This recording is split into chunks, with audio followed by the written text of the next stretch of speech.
First of all আমি হচ্ছে রাকিবের সাথে আর থাকবো না। আমি ওকে খুব তাড়াতাড়ি ডিভোর্স দিব। ভাই একটা মানুষ আর কত সহ্য করে, ঠিক আছে? অনেক হয়েছে আর না। বিয়ের পর থেকে আমি তো ভাই কারো সংসার নষ্ট করে বিয়ে করিনি রাকিবকে, তাই না? আমি তো ডিভোর্স হওয়ার পরে, রাকিবের যখন ডিভোর্স হয় তখন বিয়ে করছি। রাকিব ও অনেক অসহায় একটা ছেলে, ওর মা বাবা নাই, কেউ নাই, মানে পুরো কেউ নাই, ও একটা রাস্তার ছেলে, ঠিক আছে? মানে ফ্রেন্ডের বাসায় থাকে, ওর কেউ নাই, একটা এতিম ছেলে। আমি সবকিছু দেখে রাকিবকে বিয়ে করছি, ঠিক আছে? দেন বিয়ের পর কি বলবো, বিয়ের পর থেকে যা দেখতেছি একবারে ধৈর্য শেষ ভাই। আমার লাইফ মানে আমার জীবনটাই শেষ করে দিছে। আমি আর পারতেছি না ভাই। কারণ হইতেছে আমাকে এর আগে লাইভে যে অনেকবার উল্টাপাল্টা কথা বলছে রাকিব, ঠিক আছে? আমি তারপরে ওর সাথে ছিলাম, বারবার ওর সাথে ও দোষ করে, তারপরে আমি ওর সাথে ছিলাম। বিয়ের পর থেকে একটা মানুষ কতটা বাজে হইলে ভাই। ও আগে নেশা করতো, ঠিক আছে?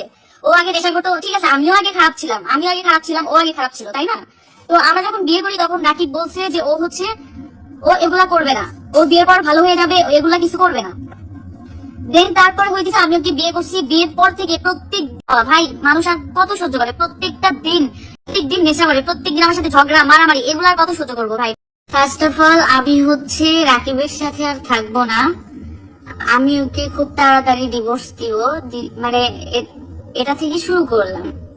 কে মানে রানিয়ার বিষয়ে বলছে যে ওকে নাকি আমি বলছি বড় হলে কি হবে। ও নিজে একটা মানুষ, আমি তো আখিকে চিনি না, ঠিক আছে? ও আমার কাছে আখিকে যেভাবে প্রেজেন্ট করছে আমি তো সেভাবেই চিনবো। ও নিজে আখিকে বলে যে মৌসুমী আবারও ঝগড়া শুরু হয়ে গেল। রাজাকে ডিভোর্স দেওয়ার সিদ্ধান্ত নিয়ে নিল মৌসুমী। আখির জন্য নাকি রাজার মৌসুমীর সংসার ভাঙতে যাচ্ছে। এখন আখির কথা ভাবে রাজা।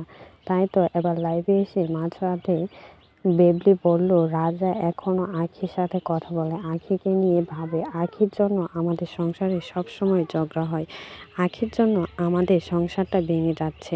এখনো আখির সাথে কথা বলে, প্রতিনিয়ত ওদের সাথে যোগাযোগ হয়। আমার সংসারে কেনই বা নষ্ট করতে যাচ্ছে, এমনই কথা বললেন এবার লাইভে এসে মৌসুমী।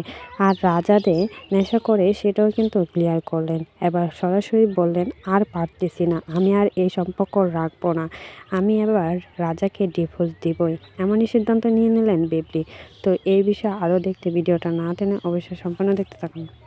ও আমার সাথে থাকা অবস্থায় অন্য ছেলের সাথে ভাগায় গেছে, ও ভালো না, ও নষ্ট, এগুলা বলছে আমাকে, ঠিক আছে?